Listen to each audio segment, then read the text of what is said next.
Delighted to welcome each of you to the 7 Habits of Highly Effective People.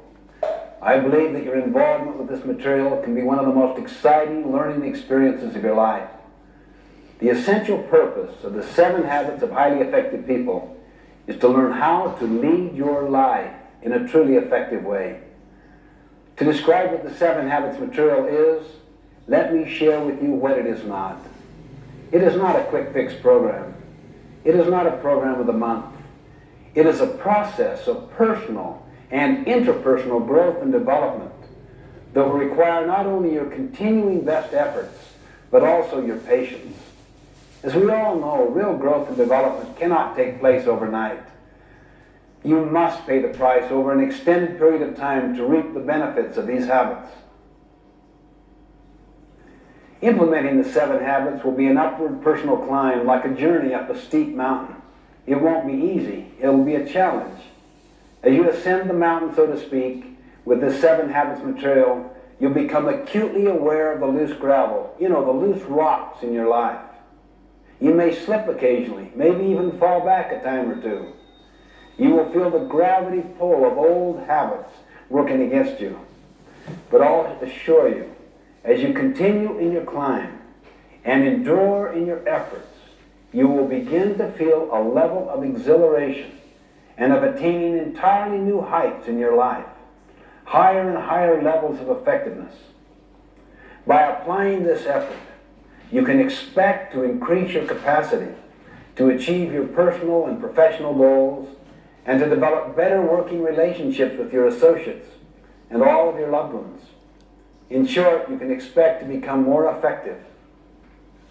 Let me suggest that the best way to get the most out of the 7 habits is to be very open-minded, to be open to self-discovery. Participate, really get involved. Look for ways to apply and to implement these habits in your life.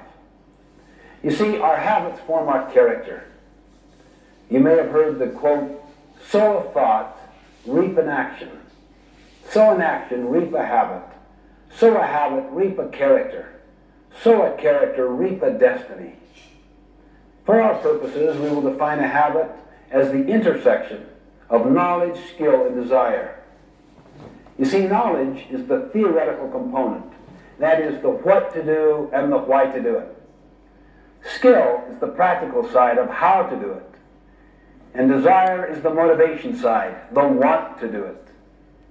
In order to make something a habit in our lives, we literally must have all 3 components. Habits are powerful factors in our lives.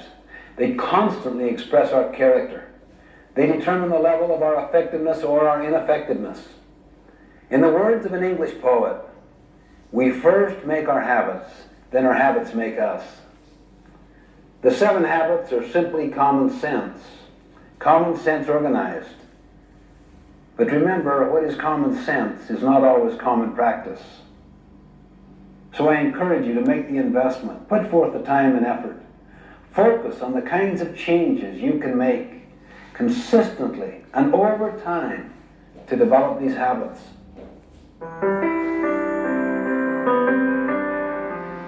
The development of the 7 habits began with a study I completed in 1976. I wanted to study the success idea in America and how it evolved. So I got into the popular success literature going back for 200 years. This included many, many books, magazine articles, annotated bibliographies, summaries, reviews. I literally tapped into thousands and thousands of sources, either directly or indirectly. As I worked, I started to sense a pattern.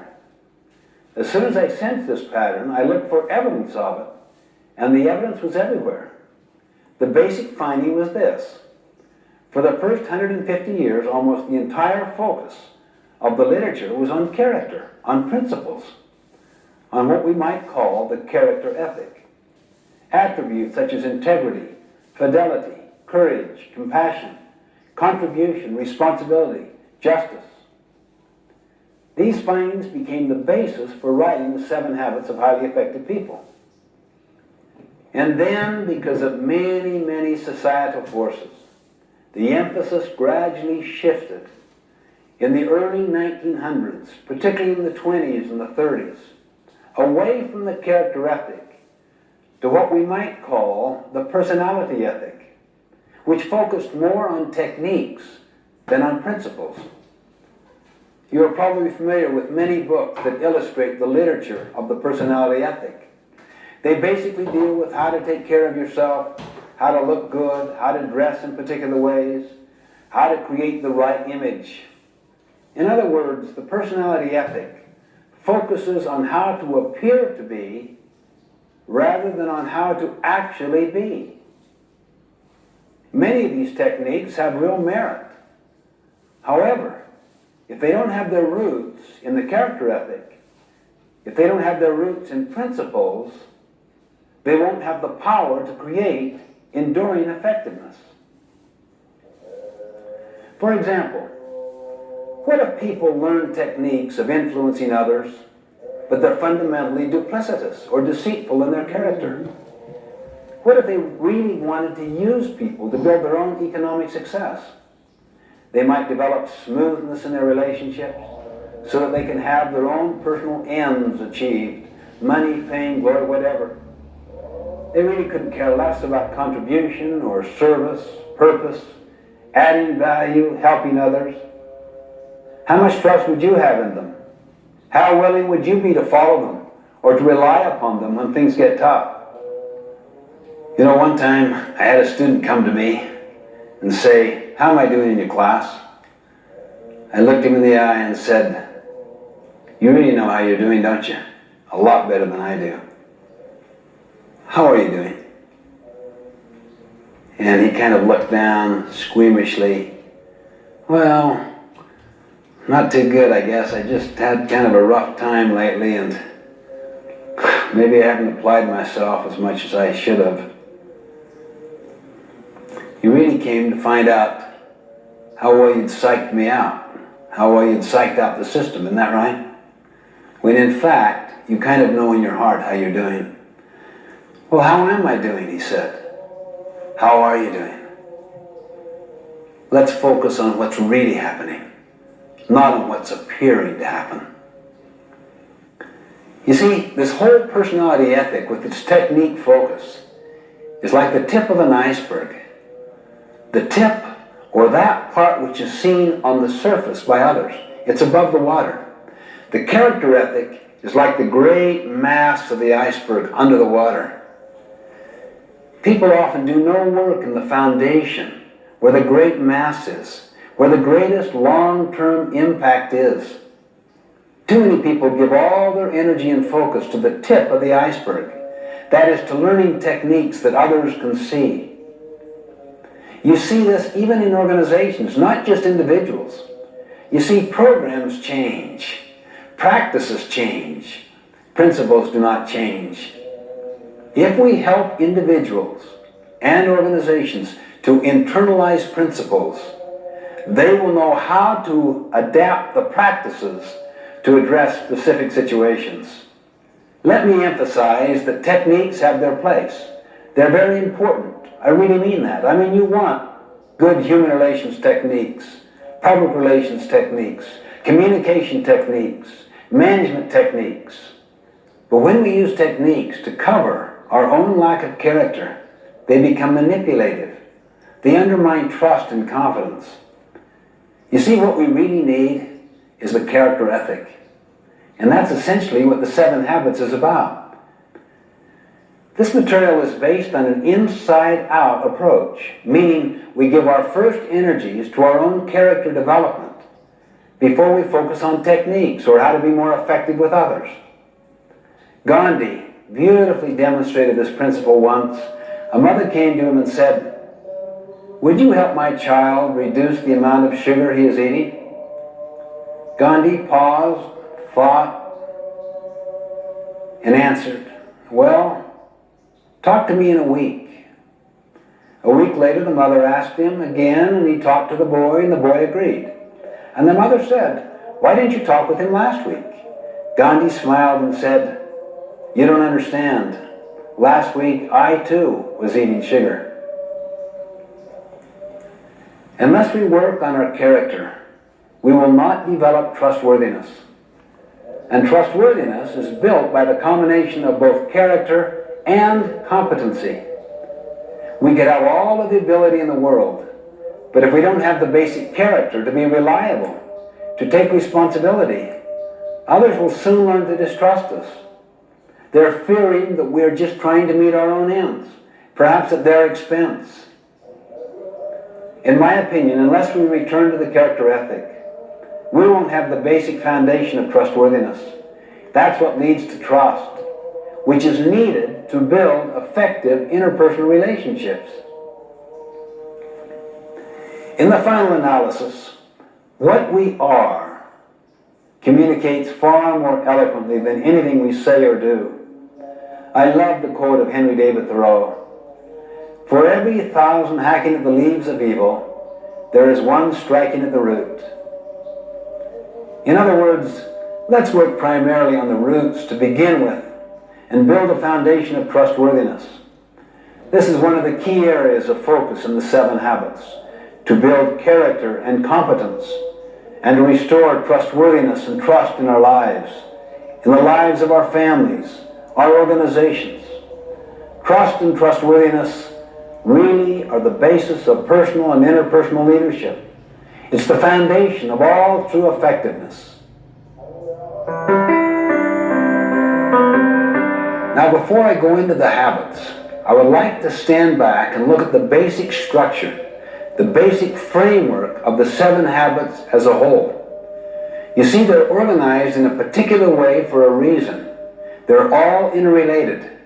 In fact, the relationships and the sequence among the habits are the key to their overall power. To help us visualize the sequential and progressive nature of the 7 habits, I'd like to use a simple diagram I call the maturity continuum.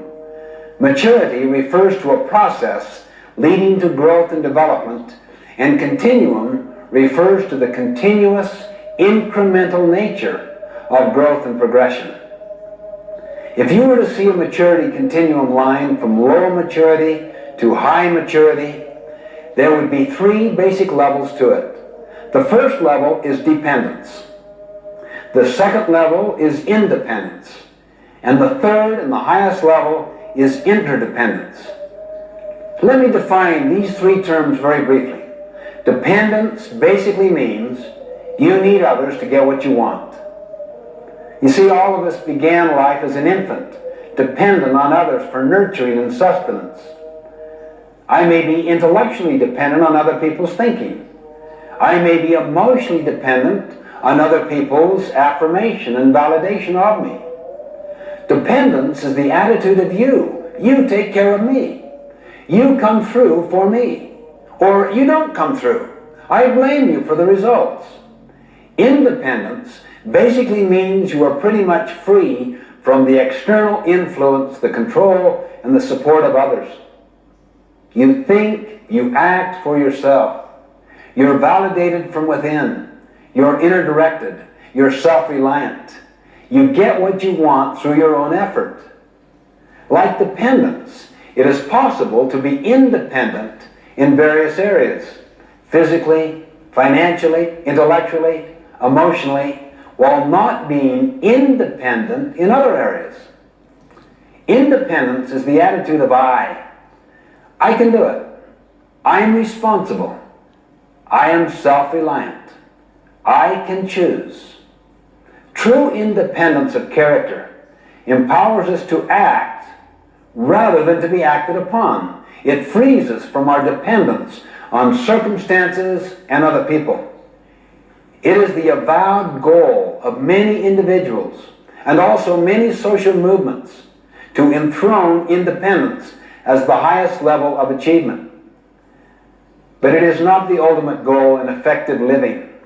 There is a far more mature, more advanced level. The third and highest level in the maturity continuum is interdependence. If people were interdependent, what would they be? They would be very much like a marriage, a family, an executive team where they need to cooperate together in order to accomplish what I want, what you want, what we want together. In fact, we live in an interdependent reality. Interdependence is essential for good leaders, good team players, for success in marriage, for family life, and organizations. Interdependence is the attitude of we. We can cooperate. We can be a team. We can combine our talents, our abilities, our best efforts to achieve our highest success. Now here is the basic insight. Think on this. Until you and I are independent, we cannot be interdependent. Let me say that again. Until you and I are independent, we cannot be interdependent. In other words, we can't do calculus before we understand algebra. We can't run before we learn to walk. We neither can learn to work cooperatively with other people if we don't have internal self-mastery. That's why the first three habits, be proactive, begin with the end in mind, and put first things first, deal with self-mastery, self-control, self-dominion. They form the deepest part of our character. They constitute what I call the private victory, the victory over self. You see, private victories must precede public victories. To lead others effectively, we first must be able to lead ourselves effectively. For example, when I make a commitment to get up early and exercise, and I literally carry it out, I feel better. I feel better about myself. I have greater emotional strength. I have better physical energy. You see what that means? A private victory. As a result, I do better in all my relationships with others. That's the public victory. However, have you ever noticed the tendency to be irritable with others after failing to keep a commitment to yourself? I know, speaking for myself, I can usually trace my weaknesses, my failures in dealing with others to some flaw, some failure to win my own private victory. These first three habits lead us from dependence to independence. Then once people have control over themselves and have a measure of independence, they're ready to deal with the next three habits. Think win-win. Seek first to understand, then to be understood, and synergize, all of which helps us in our relationships with others, enabling us to be successful with people. Habits 4, 5, and 6 develop what I call the public victory, effectiveness with others.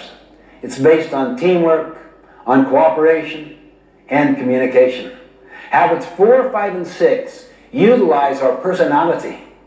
They're more skill-based, and they lead us from independence to interdependence. That is the attitude of we, where we cooperate to accomplish desired results. Then habit 7, sharpen the saw, is the habit of renewal, of regular, balanced renewal in all of the dimensions of our life. It surrounds and encompasses all of the other habits. It is the habit of continuous improvement that creates an upward spiral of growth and development. Now, interdependence is a choice that only independent people can make. For instance, let's say you're my supervisor and I'm very dependent upon your opinion of me. I'm also dependent financially and intellectually upon you. But let's say you have some blind spots in your performance and you really need feedback. I'm aware of your blind spots. I also have enough skill to give you feedback. But would I do it? I wouldn't. I'm too dependent upon you. I'm too angry at you. I'm mad because those blind spots hurt me. I have what's often called a love-hate relationship. You see, the person you're dependent upon also controls you. If you don't get what you want, it makes you mad. So I wouldn't possibly give you honest feedback. I don't want to rupture my relationship with you. So what do? I talk to others. And then they share their experiences, and they validate me, and we badmouth you. We're simply not interdependent. If I were truly interdependent, that means if I'm first of all independent, I could go to you and I could say, could we have a visit? I would like to share some of my concerns. But if you were dependent yourself, and used to borrowing strength from your position power, you might try to intimidate me. You might say, well, what is it, Stephen? Let's get to it right now. What are your concerns? On the other hand, if I'm emotionally and intellectually independent from you, I could be courageous and kind at the same time. I'm patient. I don't give up, but I don't give in. I could say, we need a little more time where we're not going to be interrupted. Let's do it at our mutual convenience. You would sense that you're dealing with a person of integrity, of power, of strength, of courage. You would also know from my professional development opportunities and the way I have exercised them, I've got about 10 other jobs I could go to at any time. You probably also know I'm the only one in your crew that isn't bad-mouthing you. I have no need to badmouth. I have no energy around your weaknesses. I don't want to do something to hurt you. I want to do something to help you, to overcome your weaknesses, or perhaps help you compensate for the deficiency in some way. So I'm most positive person on your entire team. I'm almost indispensable to you. Now the first 3 habits develop that kind of strength, courage, and capacity. The next 3 habits help me know how to work effectively with you so that my strength does not intimidate you. I can empathize with you. I can read the needs of the situation and figure out the best way to make the presentation so that the 2 of us can cooperate together and solve the problem. You would see me as the best source of problem solving on your entire team. Interdependence is where real freedom is. That's where excitement is. That's where adventure is. Their very best comes to the fore. That's the maturity continuum, the adventure of building powerful, interdependent relationships, interdependent teams. I'm going to attempt to give a brief overview of each of the habits. It's like getting a kind of airplane view of the whole mountain range before we go down to explore the detail. Habit 1, be proactive, basically means that your life is a product of your values, not your feelings. That your life, or the organization's life, is a product of your decisions, not your conditions. The opposite of being proactive is to be reactive, which basically means that your life is a function of your feelings, your moods, your impulses, other people's treatment. The underlying principle of habit 1, be proactive, is to take responsibility. The concept is you and I have the capacity to choose our response. Habit 2, begin with the end in mind, basically means that all things are created twice, and habit 2 is the first creation. Habit 2, begin with the end in mind, means that you get a mental image, a picture of where you want to end up in this meeting, in this relationship, this year, in your life. To a company, it is the vision it has of its future. It is the creation of that vision. Habit 2 is based on the principle of vision, of purpose, of meaning, of mission. Habit 3, to put first things first, is the second creation. To put first things first means you decided what the first things were in habit 2. Now you have the discipline and the commitment to keep them first. The opposite of putting first things first is to put second or third or fourth things first. That's why many people really deeply value their family relationships, their health, their personal integrity. but they get caught up in the powerful social value systems, timetables, and agendas of their culture. Never question it, so that the first creation has already been done for them, done to them, in the form of programs, scripts, that they never question. Then they get on this ladder of success, and they arrive at the top rung, only then to realize the ladder is leaning against the wrong wall. They come to realize that no one on their deathbed ever wished they'd spent more time at the office.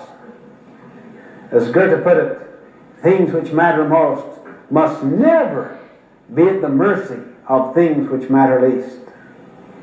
Habit 4, think win-win, is the habit of mutual benefit. The underlying paradigm or principle is abundance. There is plenty out there and to spare. So you don't have to be threatened by the strengths of other people. You can nurture competency around you higher than your own. It doesn't threaten you. You can share knowledge. You can share recognition, gain, profit. The opposite is scarcity, not abundance. It's like a piece of pie. There's only so much. If you get the recognition, I may not get it. If I share gain or profit with you, we will have less. Habit 4, to think win-win, comes from the principle of abundance, not scarcity, meaning the pie gets larger and larger and larger. Habit 5, seek first to understand, then to be understood, is the habit of empathic communication, meaning you always seek to understand first. The teacher diagnoses, pre-assesses before teaching. The doctor diagnoses before prescribing. The attorney does discovery before developing his or her own case or brief. Understand first before you seek to be understood, before you seek to contribute, before you take action, before you have the basis for judgment. Habit 6, synergize, is the habit of creative cooperation, seeking to understand. We create something that was not there before. That takes high levels of cooperation. The principle behind habit 6 is the principle that 1 plus 1 can equal 3, 4, 10, 20, 1,000. It's the principle of putting two boards together that are stronger in total than adding the sum of the boards separate. It's the principle of valuing differences, not tolerating differences, not accepting differences, celebrating differences. Habit 7 is called sharpen the saw. It is the principle of renewal, the principle of continuous learning, continuous improvement, getting better constantly. It's based on the principle that we have the capability of charging our own battery. The opposite of habit 7, sharpen the saw, is to just let the blade get dull, to let the mind atrophy, to let the body lose its tone and its vitality through junk food and no exercise and trying to live a life of hedonism, pleasure-seeking, rather than one of contribution and service. It renews each of the other 6 habits.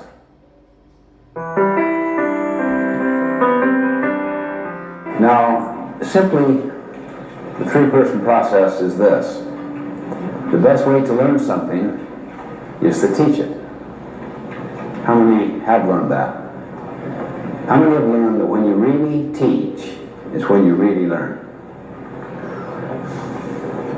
In 5 minutes, you will be teaching what I'm teaching you in the next 5 minutes.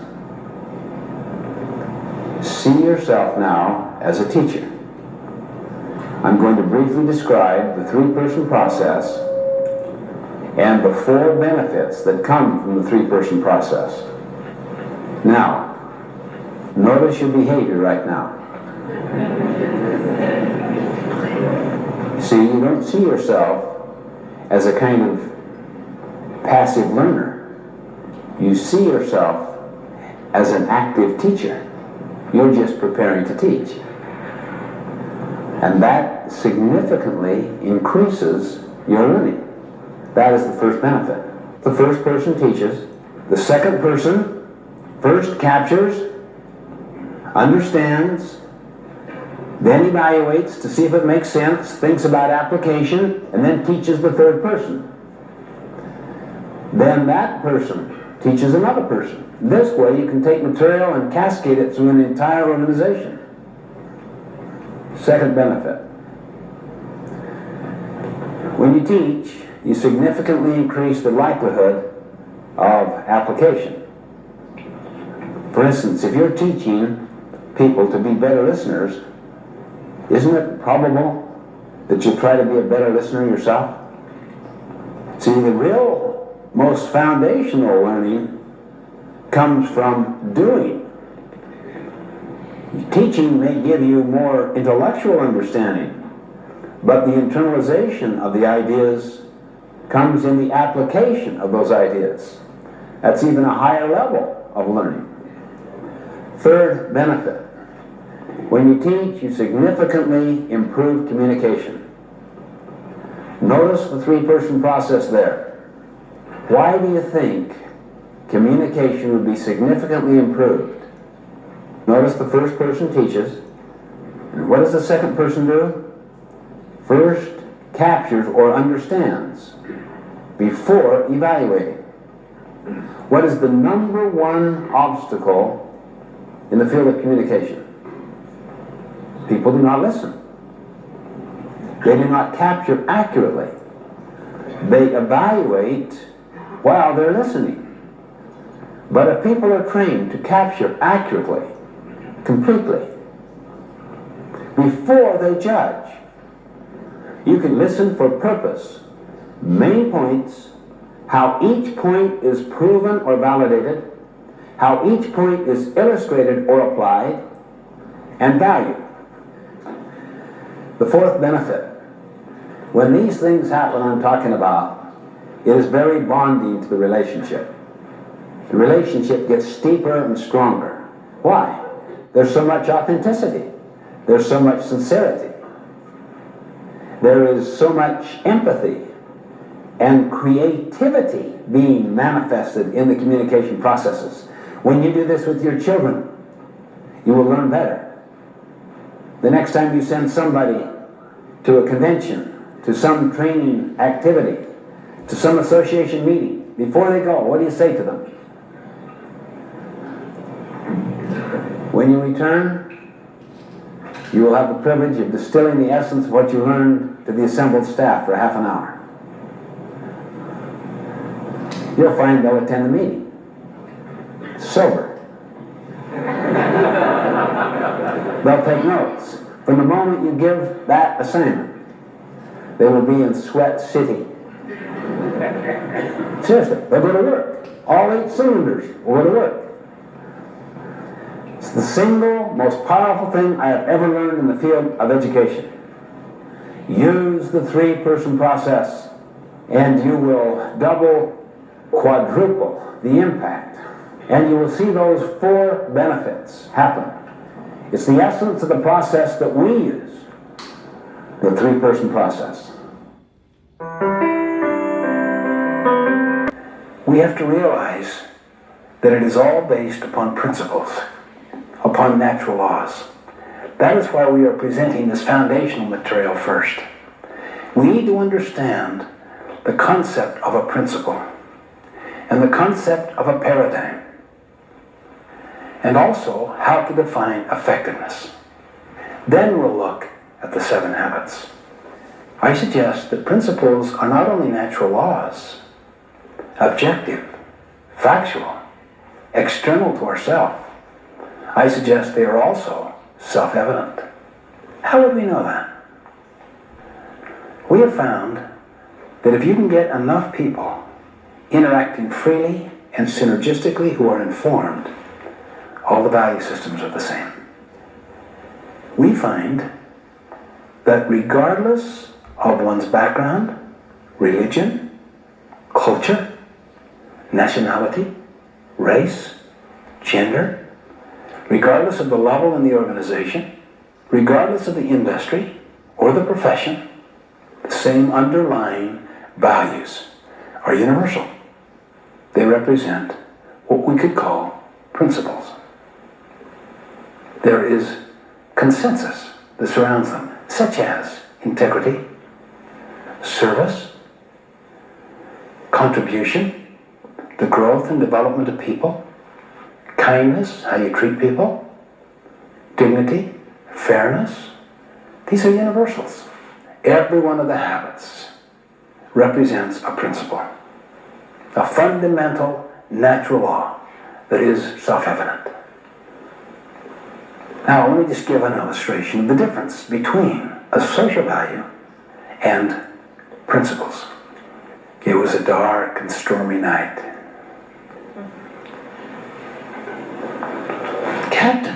Captain, wake up. What is it?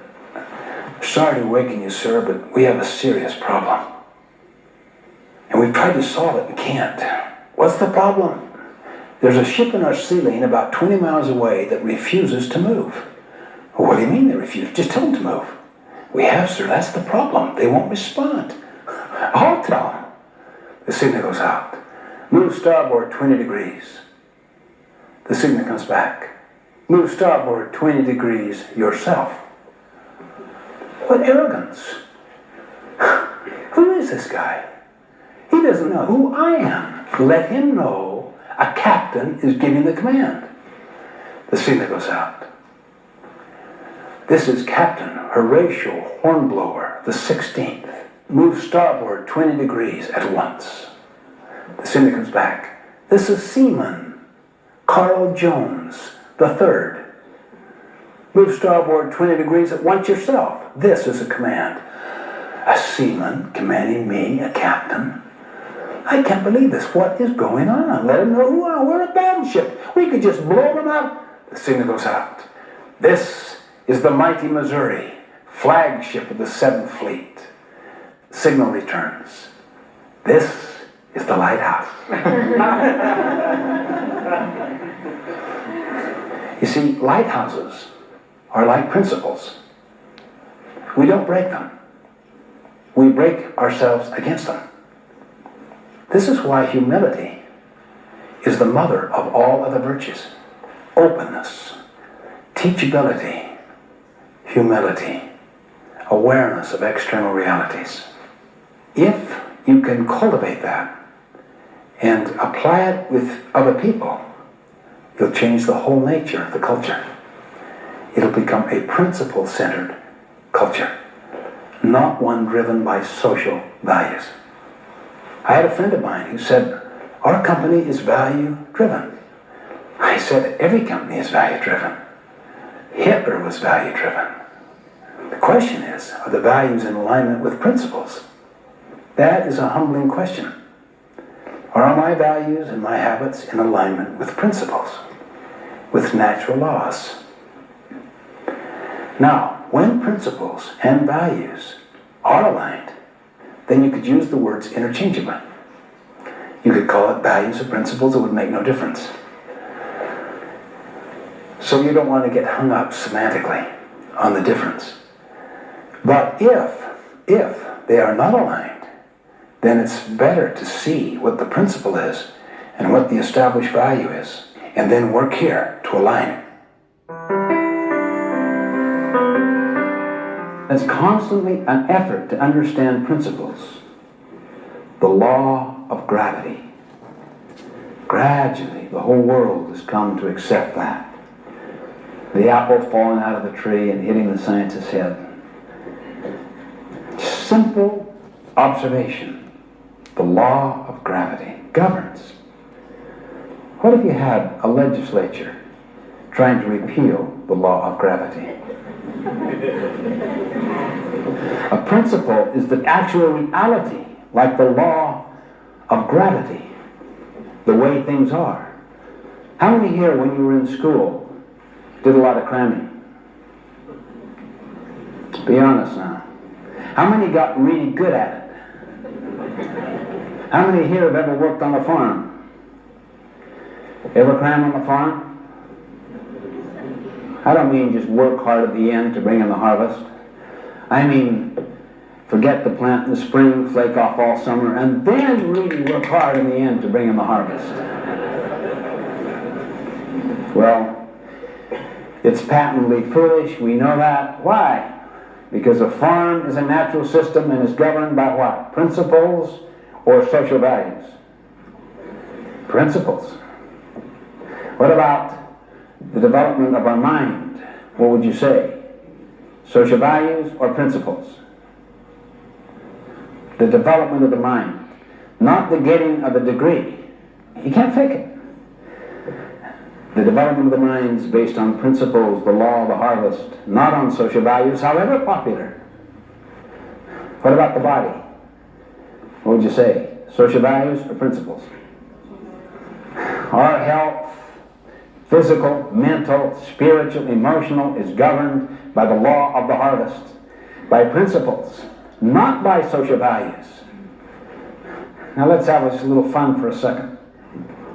You look strong and healthy, and I'm sure he'll pass the test. Okay, now what we want are 20 straight back push-ups. If you get into the push-up position, please. Okay. All right, we're going to cheer you on. We're going to count for you too. There's some Army guys back there.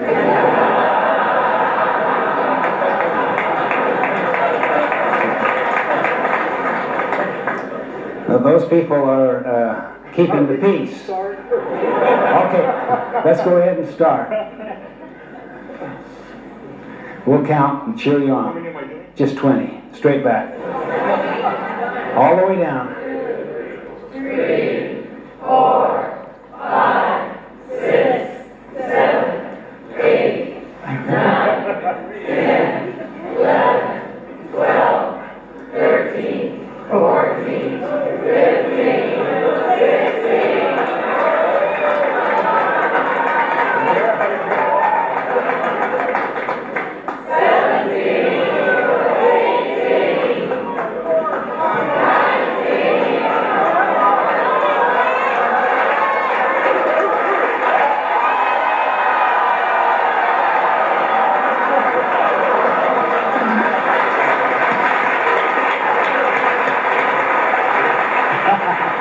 Thank you.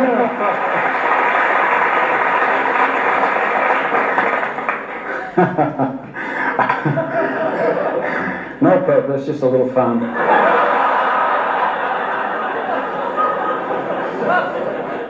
I sat next to him at lunch, and we looked at this cheesecake out in front. I ate it. You ate it? Told you you'd live with the consequences. Everything that I've been talking about is not easily achievable. It takes continuous effort. You can't fake, for instance, the ability to do 20 push-ups. You can't fake it. You have to pay the price. Next time I come back, he literally, unconvinced, could do 25, even 50. But he'd have to pay a price to do it. It stirs up an awareness that we're dealing with realities out there, particularly principles that ultimately will govern. We are not in control. See, the traditional concept is get in control. We are not in control. Principles control. We control our actions, but the consequences that flow from those actions are controlled by principles. As Abraham Lincoln once put it, people will pass away, but principles never will. They endure. This is why we believe so much in the Eastern statement, give a man a fish, you feed him for the day. Teach him how to fish, you feed him for a lifetime. See, even though you may teach someone a practice, always try to teach the principle which underlies it. because the situation may change and the practice no longer applies. The principle will be constant. Principles are universal natural laws, self-evident, self-validating. They govern. Ultimately, values don't govern. Principles ultimately govern. A paradigm comes from the Greek root paradigma. It basically means a pattern, a model, a representation, something that stands for something else. It comes from the mental image you have in your mind of the way things are out there. And the images we carry in our heads of the way things are, of reality, come basically from our own backgrounds, our own experiences. All of us think we see the world as it is. In fact, we see the world as we are. We project onto the outside world, our environment, the people we associate with, including how we see ourselves. We project out of our own conditioning experiences, our background, a certain representation, a certain model, a certain set of expectations, a certain assumption on that reality out there. And we think that's the way it is. I might describe myself or you or a situation as if I am describing it as it is. In fact, I am describing myself, that is, my perceptions, my frame of reference, my worldview, my value system, my autobiography, and I'm projecting it upon the outside. Now let me give a very simple, layman's way of looking at a paradigm. It is a map, like a map of this hotel, or a map, let's say, of Portland.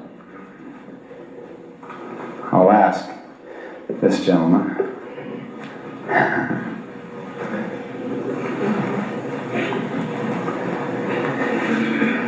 What would you do if you came here to Portland and you have no information at all about this place, and you were given a map where you rented the car, and it was a map of Seattle, but on the top it said Portland? What would you do? So you don't know otherwise. Never been here, you have no other source of information. I would hopefully ask for a little bit more direction other than just what's on that map. Maybe have them start me out. Okay, the person at the desk said, "Sorry, sir, that's all we have, and it's late at night. Good luck to you. Here's the keys to your car. It's right across the street. It's in number 14. And if you follow this map, you'll be able to find this hotel that you want to get to." Okay, now just assume that you call your buddy here up on the phone, and he knows that you've got that map, and he says to you, what's your first name? Keith. Keith, try harder. You're tired. So now you double your speed. What's going to happen? I'm going to get nowhere twice as fast. You call him back in a state of total despair and discouragement, and you say to him, "I have never been so confused and so lost in my life, and I am following this map to the hilt, and I have doubled my speed. I'm lost twice as fast." He senses you're discouraged.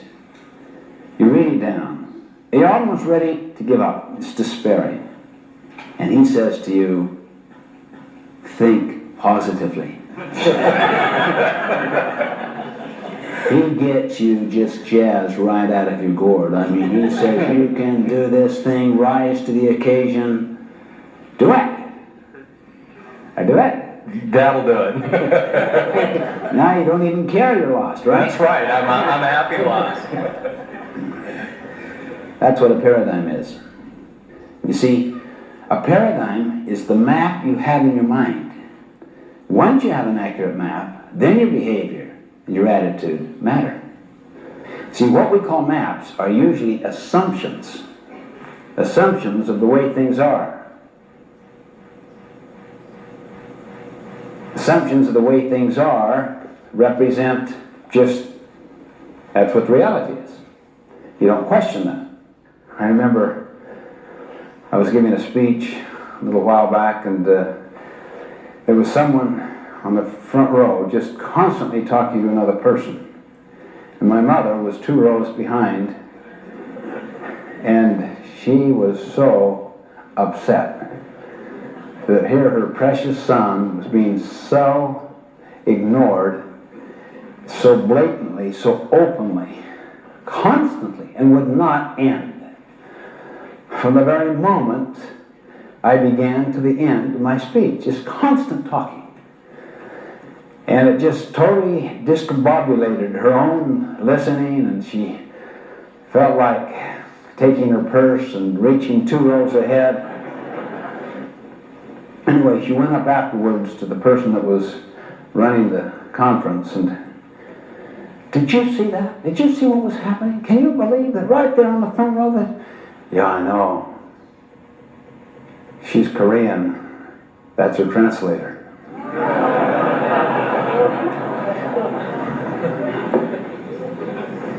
I was on a subway, very, very large metropolitan city. Sunday morning was quiet, sedate. Bunch of young kids run into the subway. Father follows. He sits near me. The kids just go crazy on that subway, running up and down, turning people's papers aside, just raucous and rude. I'm sitting there. Oh, I can't believe this. He does nothing. I look at my attitude, see? Attitude, and try to control. But look what I could see. After a few minutes, attitude went into behavior. Sir, do you think you could control your children a little? They're very upsetting to people. Oh, yeah. He lifted his head as if to come to an awareness of what was happening. Yeah. I don't know. I guess I should. We just left the hospital. Their mother died just about an hour ago, and I guess they don't know how to take it. Frankly, I don't either. Imagine the paradigm shift that took place there. Imagine now what the attitude and the behavior would be based upon that paradigm. Can you see why paradigms are deeper than attitude or behavior? And you know, even though we're talking here in personal and interpersonal ways, the same thing takes place throughout our whole society. Thomas Kuhn, in his brilliant book, The Structure of Scientific Revolutions, points out so powerfully and consistently all the significant breakthroughs were breakwiths, old ways of thinking. Einstein, who rewrote physics, he made this brilliant statement. These significant problems we face cannot be solved at the same level of thinking we were at when we created them. You see, it causes us to be reflective and introspective, to explore our own paradigms. Most people focus upon behavior and upon attitude. And both of those are, of course, very important. But far more fundamental than either behavior or attitude is a paradigm. How many here have ever been to the crazy mirror room in the carnival? Well, what if that was the only source of information you had on your body? This weird caricature. I mean, it showed me without any hair, if you can believe it.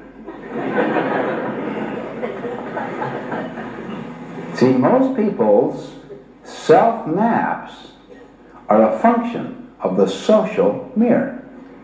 They live out of the social mirror and their memory. A mother the other day said to me, I cannot believe my child. All of a sudden she turns 17 and she's like a different person. I have never seen anyone so uncooperative, so rebellious, so angry, so unwilling to do anything to help us at home, or even be open to influence at all. Now, what is happening to the map or the paradigm in her head?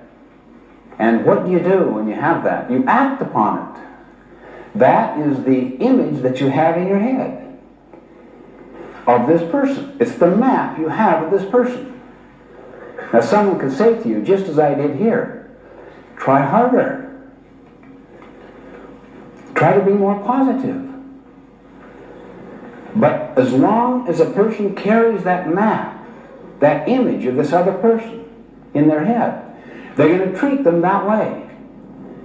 As soon as they treat them that way, the tendency is for people to respond accordingly.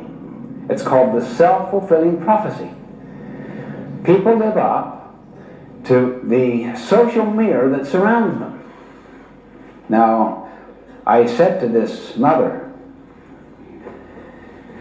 notice how you see your daughter. Well, it's not how I see her, it's the way she is. Potentially, is she capable of so much more? Oh yes, I know that. Why don't you see her in terms of her potential? Is not her potential part of the reality of her life? Isn't it really the larger part?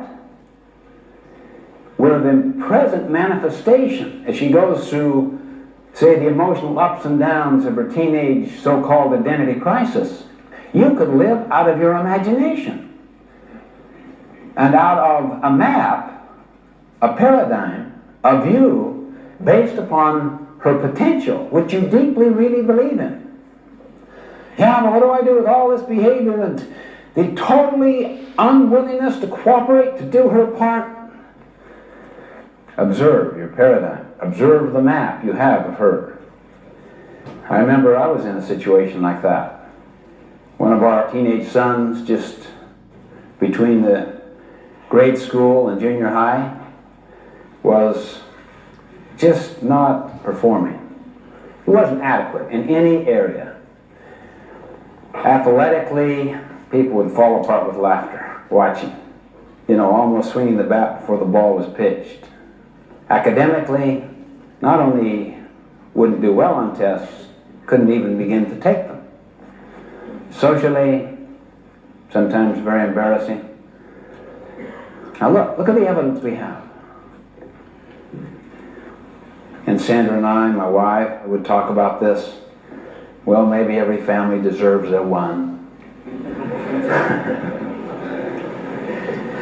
But we cared about this boy, and we were very worried. And I remember one time talking about the same subject in Armonk, New York. And I was talking about a study which opened up the whole field of what's called the self-fulfilling prophecy, where a computer in England called the bright group dumb, essentially. Here's the teachers. It's the bright group over here. You've got 120, 130 IQ. They love education, they love learning. You'll really enjoy them. This group here, you can kind of tell when you just look at their faces. This group, they're very fine people too. But they don't have the same candle power, and you have to respect that. Now notice what's happening. I'm talking as if I'm describing reality, right? This is the way they are. And they buy it. And they act on it for a period of several months. In other words, it becomes their view, their paradigm. But you know what? Several months later, they discovered there was a computer mistake of some kind, and the two groups were switched. They immediately tested, without telling anything to anybody.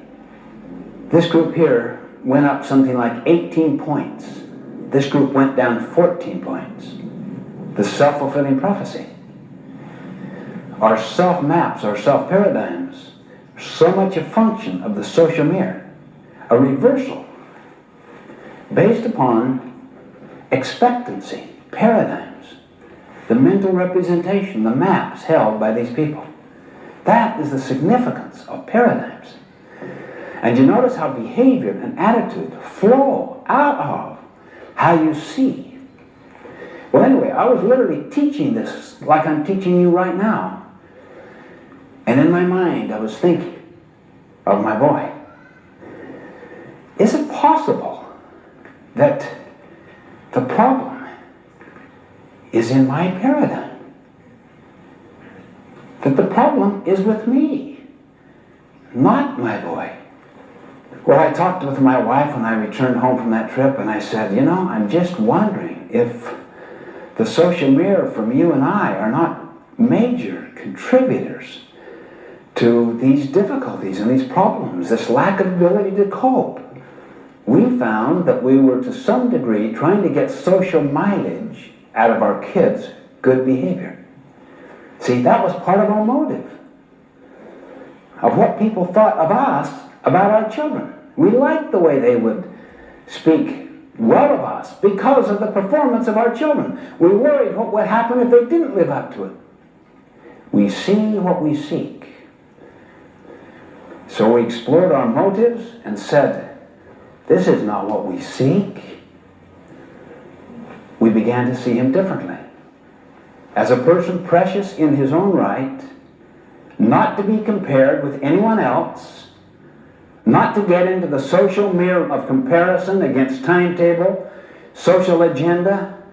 He could easily be a late bloomer with tremendous potentialities that does not test out well in some areas. We don't know. It's just a whole big area of potential. And we were trained to put labels upon it. You see what I mean by the tendency is to project out of our own experiences,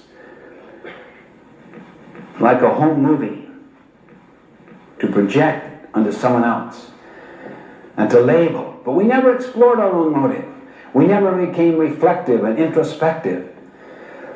Things were going well with the others, but all of a sudden, something threw us out of our standard operating procedure, and we couldn't just easily gloss over by psyching them up with PMA stuff. Come on, think positively. You know, keep your eye on the ball when it comes now. All right, now, then you swing. That's okay, son, don't worry about it. Get off his back, you know, you made mistakes. Okay, you're all fine, son. And privately we talk with each other, saying, oh, what have we got here? Duplicitous, unprincipled, as if he had no intrinsic merit and worth. That was the hardest part of the therapy, was dealing with self, exploring our own paradigms, loosening them up.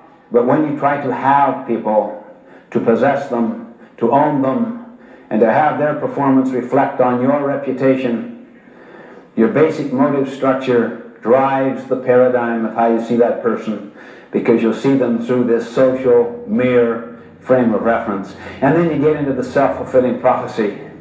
Hopefully, our humility, our willingness to surface the assumptions we make about life and to challenge them has been stirred up. Particularly when it comes to our maps of ourself, of our loved ones, of our boss, of our work associates, of other people. And then, out of that humility, to say to the other person, how do you see it? What is your view? What is your perspective? What is your frame of reference? What is your opinion? And you constantly get a better sense of the way things are. You get a better and better paradigm. The 7 habits of highly effective people. Highly effective. Not mediocre effectiveness. Not low-level effectiveness. High effectiveness. Quantum leaps in effectiveness. What do we mean by effectiveness? What is effectiveness? We could use the word success, but that word carries so much of the old social value connotation of having it all. That's why we use the word effectiveness. 7 habits of highly effective people. You know about Aesop and his famous tales about this poor farmer, really down on his luck. And the farmer visits his favorite goose, and he notices one day there is a large egg, a golden egg, by the side of that goose. He thinks someone has tricked him, so he throws it away. Second thought, he decides to test it and finds out, indeed, it is pure gold. Pure gold, and he's been so poor for so long. And the next day, another one. And the next day, another one. Every day, there's another golden egg. He becomes so wealthy, so fabulously wealthy, but he also becomes very impatient and very greedy. He wants them all. He wants them all now.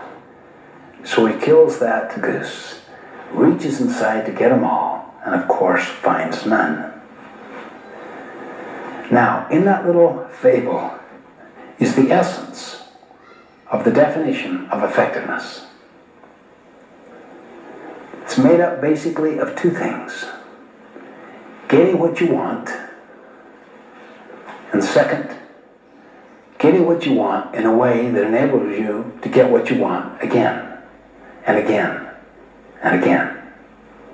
We call it the PPC balance. P stands for production of desired results. PC stands for production capability. In other words, the capability of the asset to continue to produce the results. You can apply this to any field of human endeavor. Any field. How many here have had a PPC imbalance with regard to the way you take care of your physical assets? Your car, your lawnmower. How many sometimes just run that over and over and not properly maintain? How many have had that experience? Why? It takes time to give attention, time and money to attend to PC, production capability. And people who are in a rush and who want what they want now, they'll go ahead and just run that machine or that car with no thought to its maintenance. Really, no PC attention at all. Eventually, no more golden eggs. The goose dies. Let me ask you what you would do if you were in a situation inside a company. You're in charge of this machine. The machine is producing well, and you want to really impress those people upstairs with the way you can produce. And there's very quick upward mobility. So you're really only interested in short-term production results. What would you do with that machine? Put it into high gear.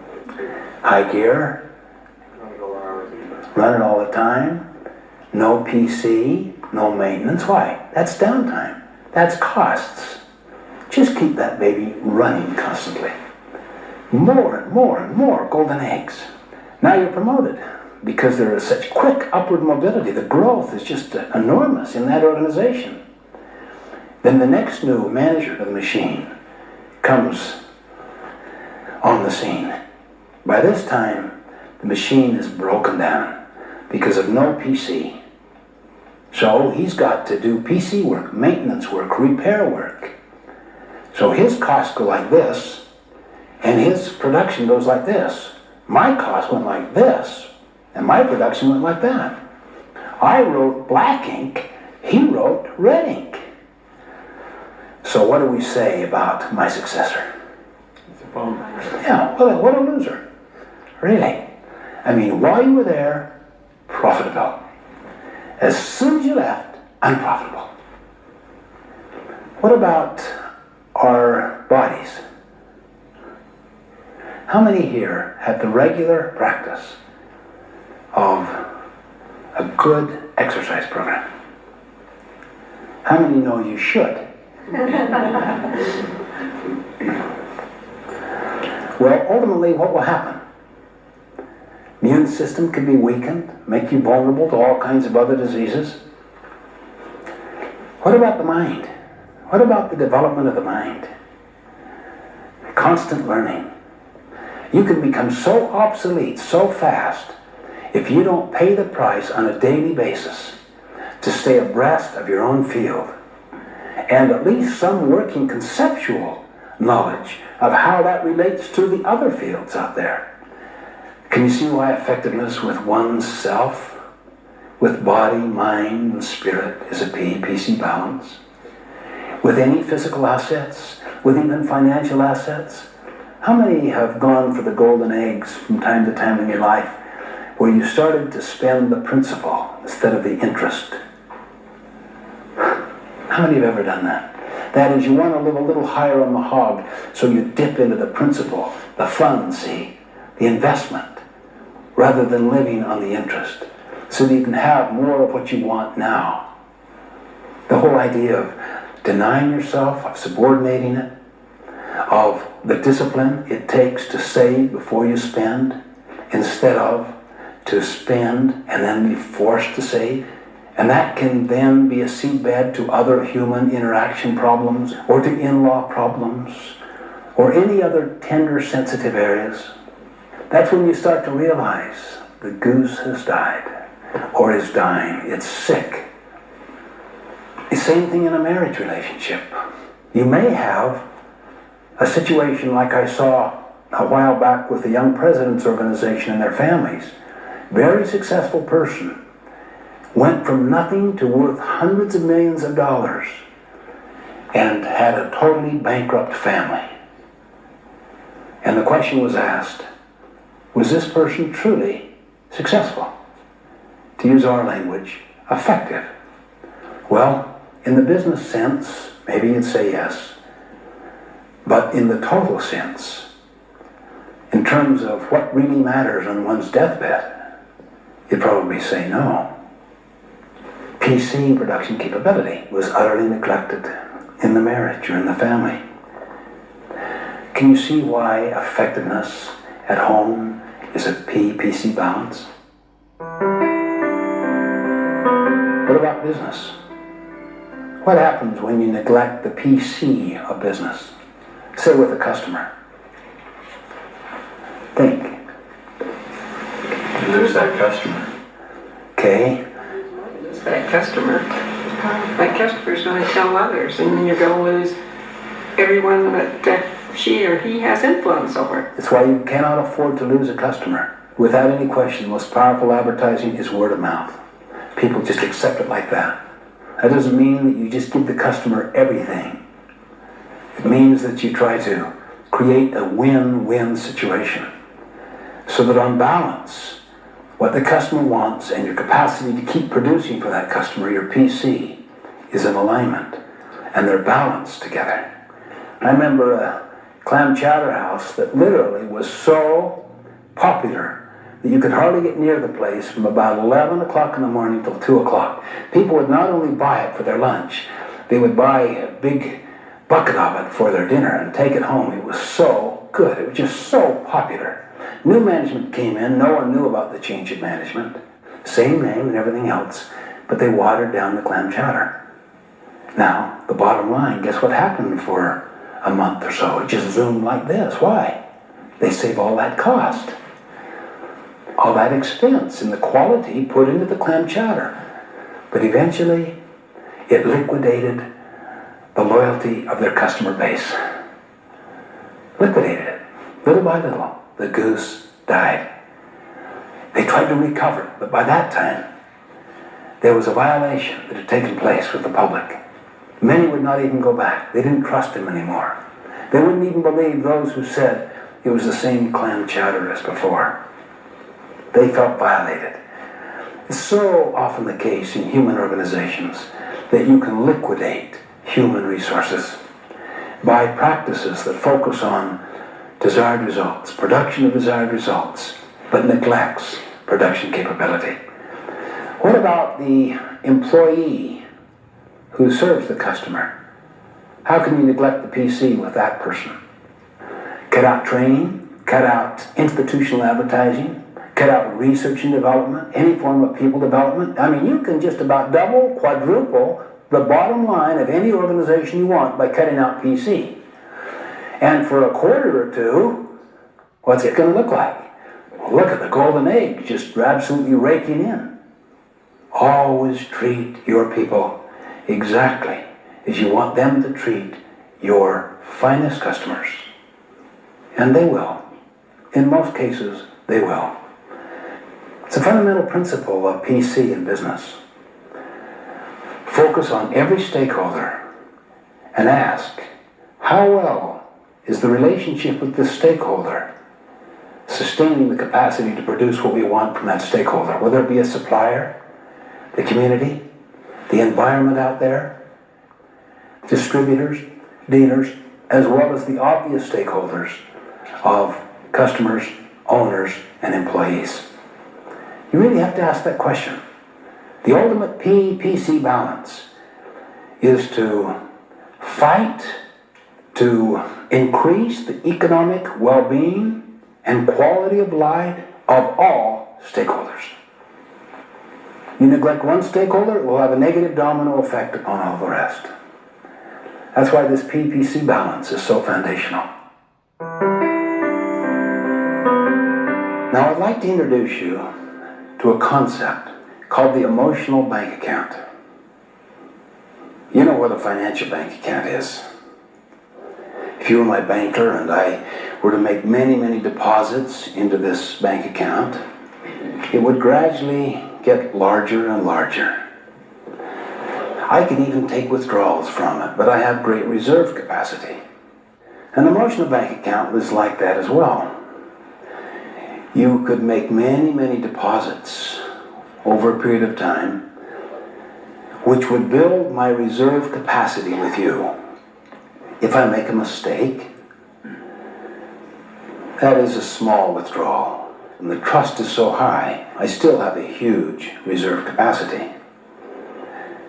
If I make a huge mistake that violates, in the deepest sense, our agreement, it may cause the emotional bank account to be overdrawn all at one time, see?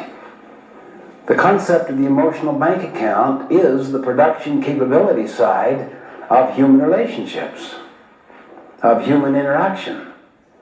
Now, any metaphor, if pushed far enough, will tend to break down, including this one. You don't make deposits in order to take withdrawals. Nevertheless, if you have a high emotional bank account, if the quality of that relationship is so good and the trust is so high, you can, in fact, make mistakes. You can take withdrawals.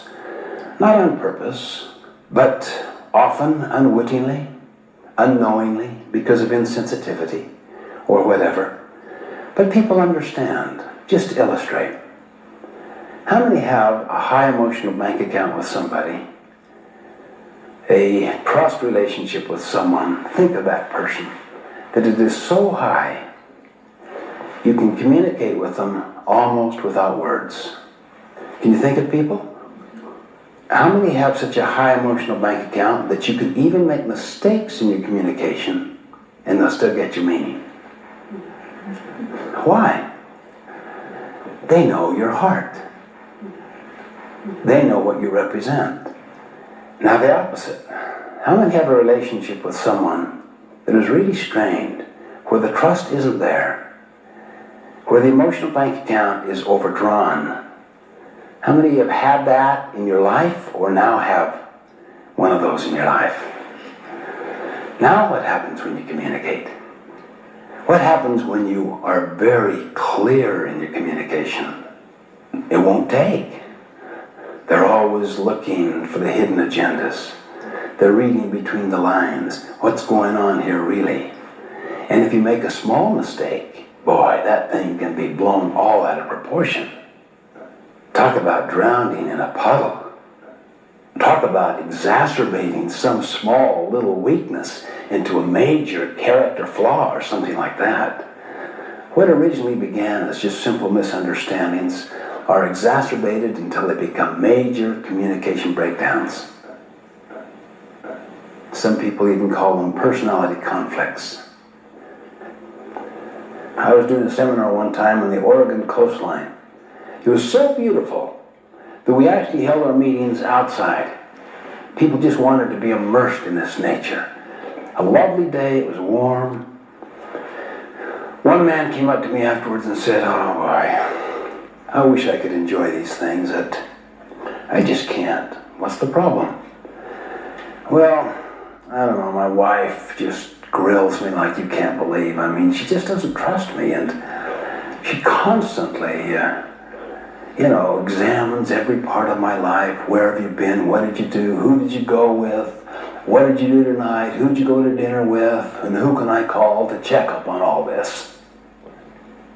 And then we talked a little while, and then he said, "Of course, I guess she has good reason for all these misgivings. I mean, I met her when I was on one of these trips when I was married to someone else." And I remember saying to him, "You cannot talk yourself out of problems you behave yourself into.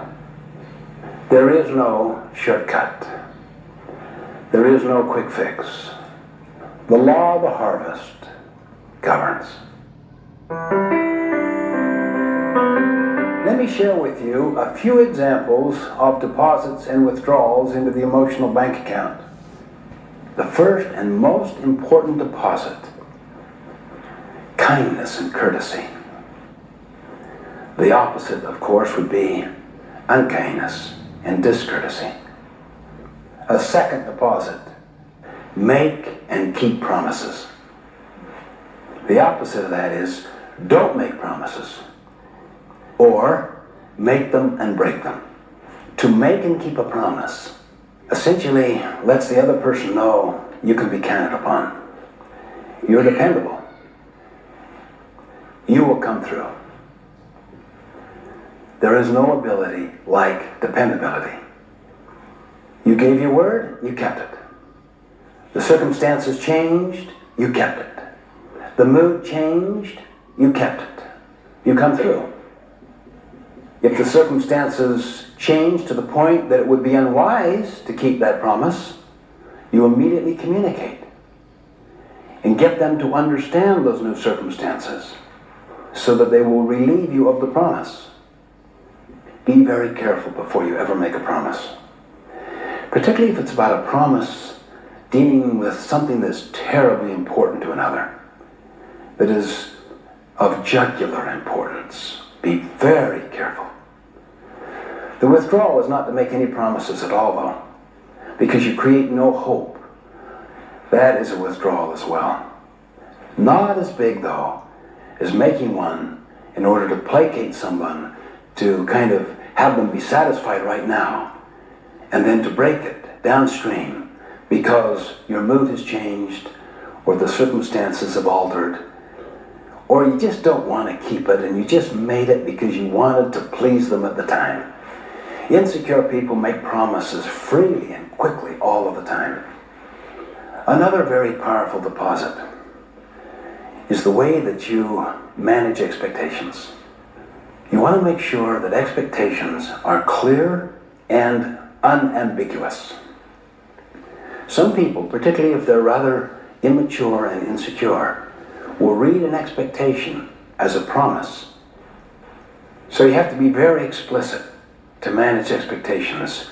If you sense that people implicitly are projecting expectations upon you, sometimes you have to say, "Let me clarify the expectations," so that people are at peace.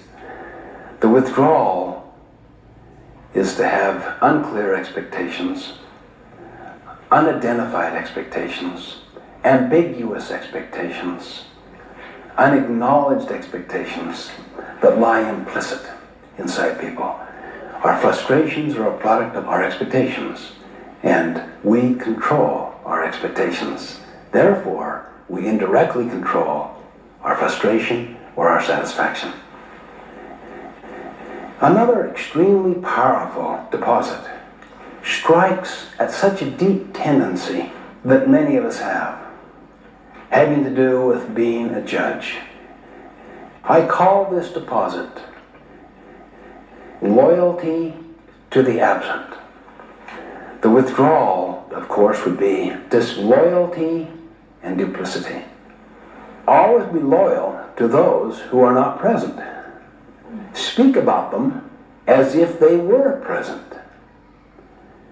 If you're critical, the spirit is one of constructive criticism, one of helpfulness or understanding.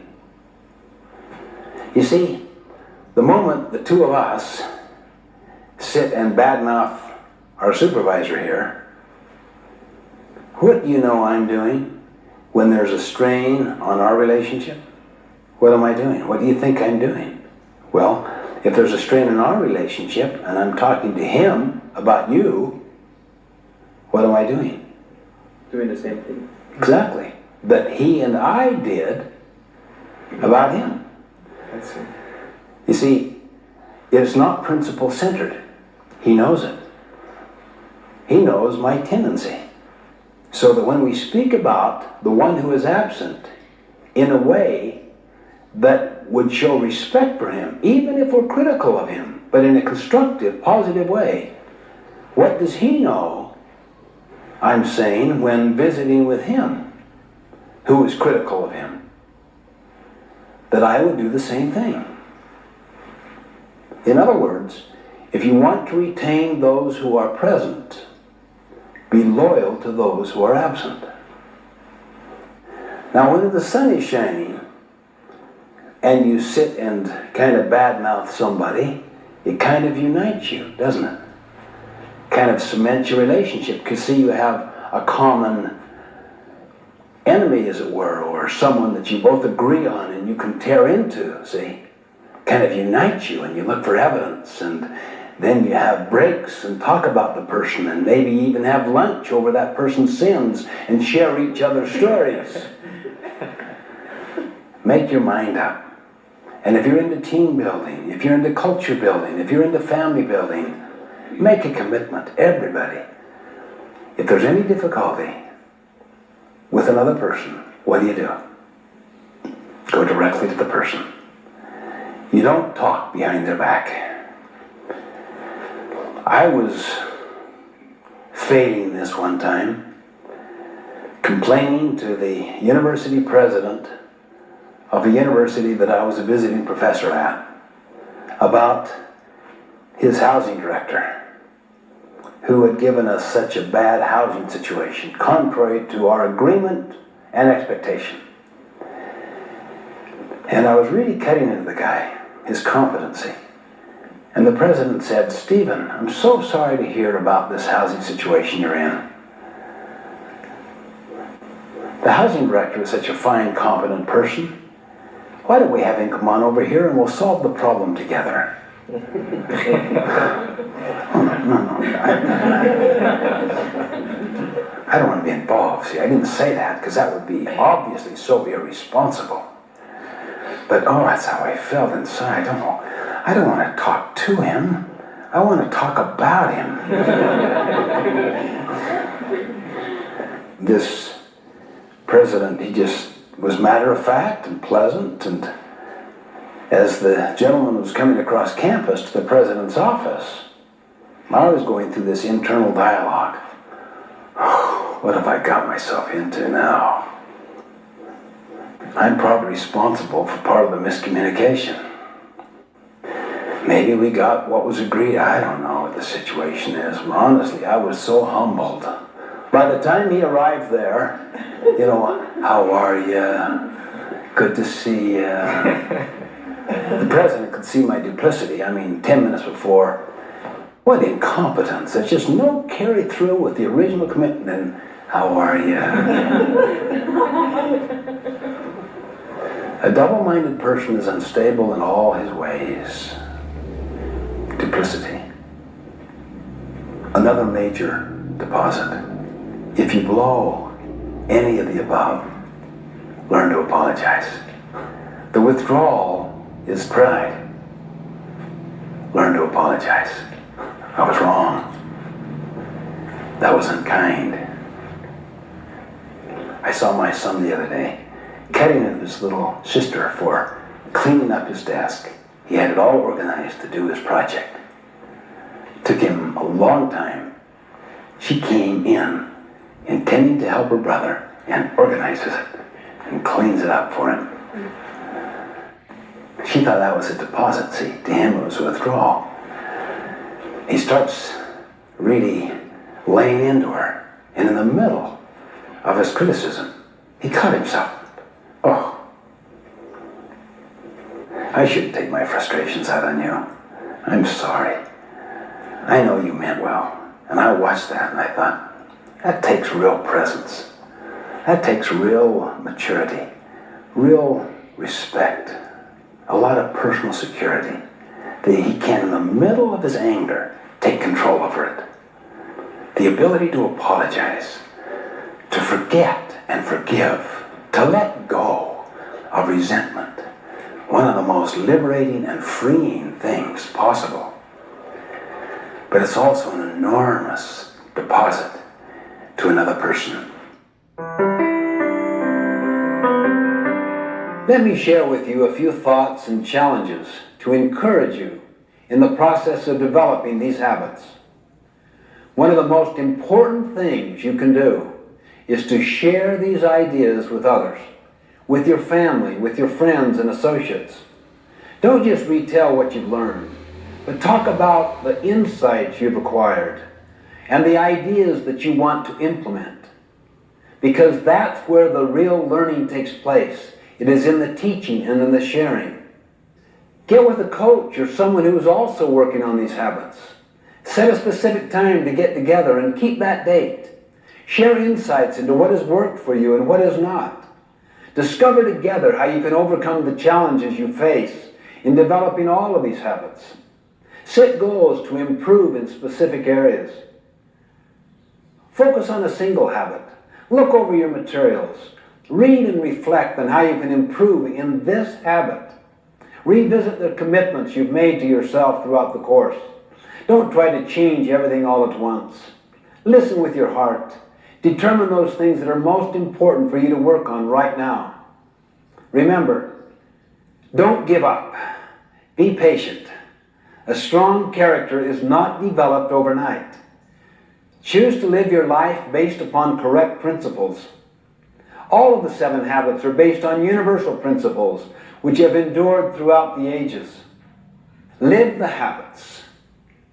Work within your circle of influence and become a transition figure in your work, your community, and your family. Set aside time to go to a quiet place to really think about your mission. What is it you stand for? What is your purpose? What are your values? Keep working through your mission statement until it inspires you. Then live by your mission. Choose to put first things first. Search for a win-win in every situation. Learn to stop and listen to others first. Listen with your heart. Value differences. Look at differences as the springboard to finding the third alternative. Finally, remember to always sharpen the saw, to renew yourself in a very balanced way. The power of these habits is in the doing, in the living, in the continuous day-by-day improvements. It's a constant effort. We need to make these habits and these principles a part of our very life. We must pay the price by actually living them, rather than just understanding them intellectually.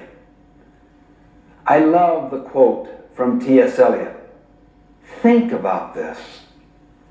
He once said, "We must never cease from exploring, and the end of our exploring will be to arrive where we began and know the place for the first time."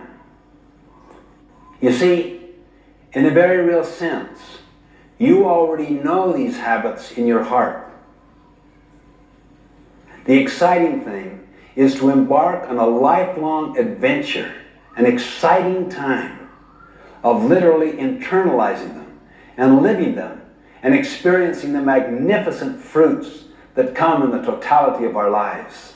I hope you've enjoyed watching and learning more about foundational principles of the 7 habits.